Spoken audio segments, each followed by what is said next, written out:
So it's time for me to start talking about it. Hi, my name's Nikita and I'm a psychologist, and I have had an autoimmune disease since the age of 17. An early diagnosis obviously helped me understand better what my options were. And so at the very young age of 17, I took a chance because at the time when I was faced with a diagnosis and a doctor telling me that I would have to be on medication for the rest of my life, I could not absorb it.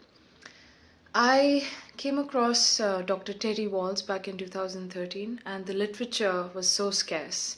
I clung on to it though because it was my light, my ray of hope in all the darkness. And of course, when I went back to neurologists, I don't blame them. When I went back to the doctors saying I don't want it, I was criticized and scared, but I didn't buy it.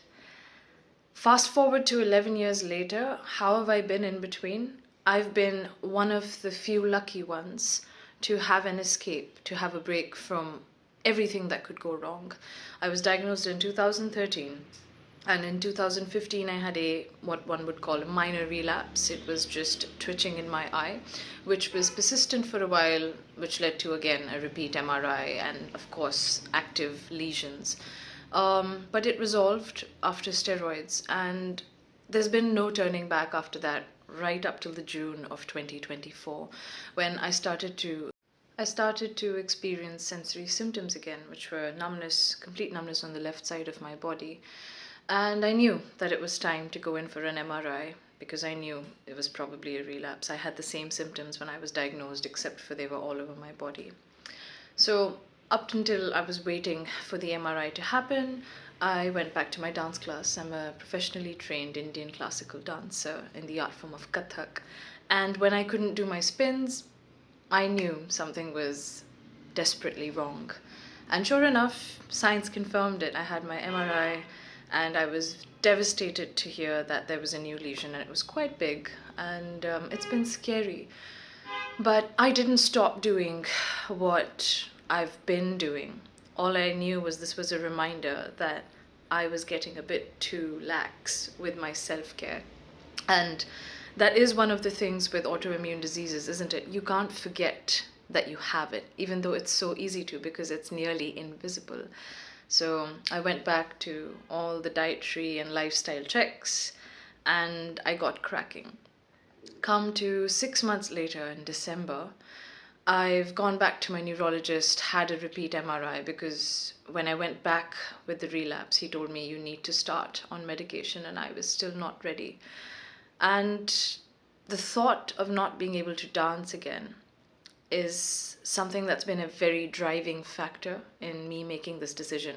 But I could have never done it without the open-mindedness, compassion, and support of my neurologist. I've been through, and you are going to relate to this when I say this, I've been through at least 10 neurologists, and nothing ever quite sat right because also being from India, where there is such high pressure on the doctors, such a vast population to attend to, they do not have the time to sit in compassion with you for your diagnosis. So as much as I try and understand that, I still feel that with such chronic diseases, there has to be a way that you communicate with the patients. And things are changing because with the younger generation of doctors, you find that they're a little more compassionate. They're a little more open to listening to what your fears are, what your wishes and hopes for the future are, what your concerns are, if you're even considering treatment. And that's what I found with my doctor.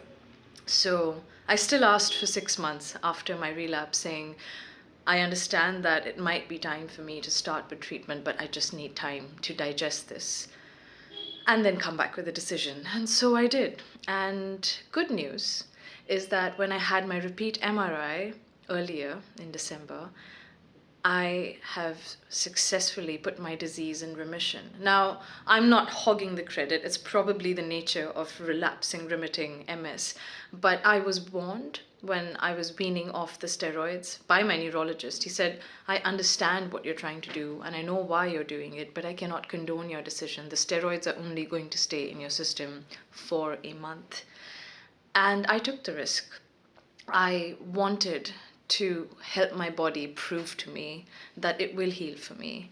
And sure enough, it did.